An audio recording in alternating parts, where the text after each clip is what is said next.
Hi, this is Phil Kerner, the Tool and Die Guy, and if you've followed me for any amount of time, besides my love of teaching and the love of the trade, I'm also kind of a historian, right? So I'm sitting here in my studio tonight, surrounded by a really great collection of tool and die and precision manufacturing history. Basically, what I ended up doing is I documented my family's 100-year history in this trade, and wondered why I did that. You know, I saved all this stuff, but then I started to restore it. And then I'm starting to get messages, is any of this stuff available? Well, that's a great question. The reality is I used to have some stuff online, and now I've decided to reopen the tool crib, all right? So if you're interested, all right, I'd like to show you a few things that I have available, and you can check them out, all right? Full descriptions are on my website. But the first one I want to talk about is apprenticeships. You know, right now there's a big movement to get the trades back up and running, and I'm a big believer in the apprenticeship program. Well, I had a tremendous apprenticeship right here in Erie, Pennsylvania at Anson Tools and Gauges, and I kept everything. Don't know why I did it. That's a lot of information, right? So what I did was I took it and all that information and I put it into a booklet, like 26 pages, and it goes through my documentation process, what was expected of me, what was expected of the supervisors, what I was going to get paid every 6 months. That was in your contract. Every 6 months, you got a review and a raise. But the most important part of this particular book is the apprentice tools list. Every 6 months, they literally came out with a checklist, which is in here, and checked my toolbox, and I better have those tools or no raise for me.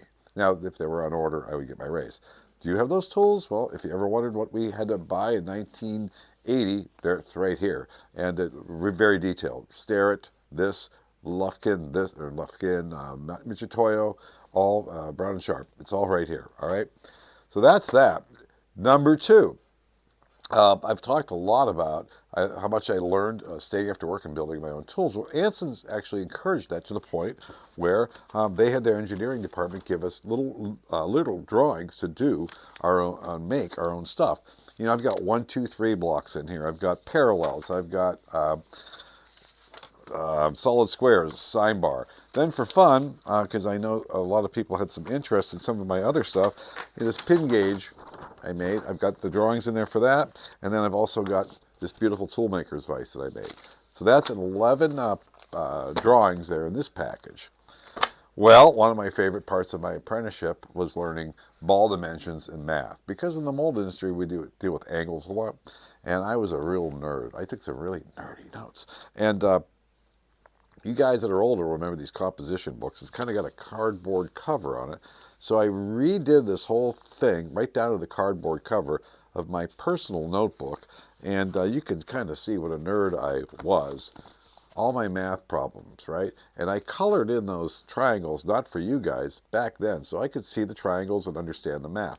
So it's a really fun book. It's a really, if you like old school stuff and want to learn this yourself instead of using AutoCAD, which I use, but you want to learn how to calculate ball dimensions, it's this practical information. You can see what I'm doing there. A lot of people like my vintage black and white stuff of the original Kerner Tool and Die Company, and they put out this beautiful brochure in 1959, and it's really full of a lot of beautiful vintage photographs of American manufacturing in that era.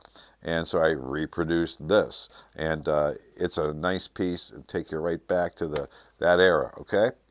Then I had a great mentor in high school. His name was Norman Reman, and he was not just a draftsman, he was a designer, but he was an illustrator. That guy drew the most beautiful drawings to the point where when I would be running blueprints for him and gassing out the whole office, I ran a couple sets for myself, just knowing I should keep, this guy's so good.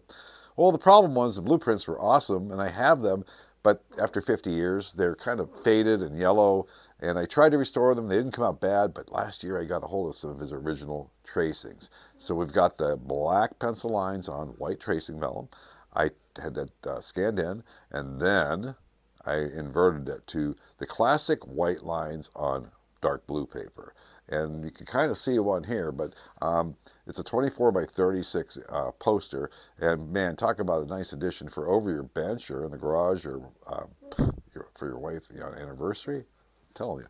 And then finally, a fellow sent me a really interesting piece a few years ago. It was a really cool vintage decimal chart, and it was a mess. It was torn and everything.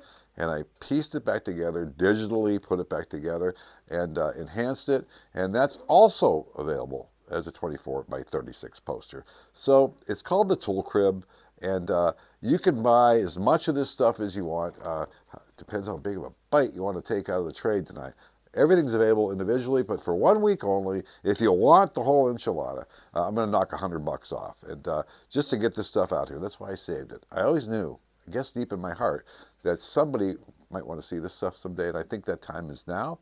So thanks for watching, and check out the Tool Crib. If you have any questions, please email me directly, and I'll put the link right under here of where the Tool Crib is located. Thanks for watching.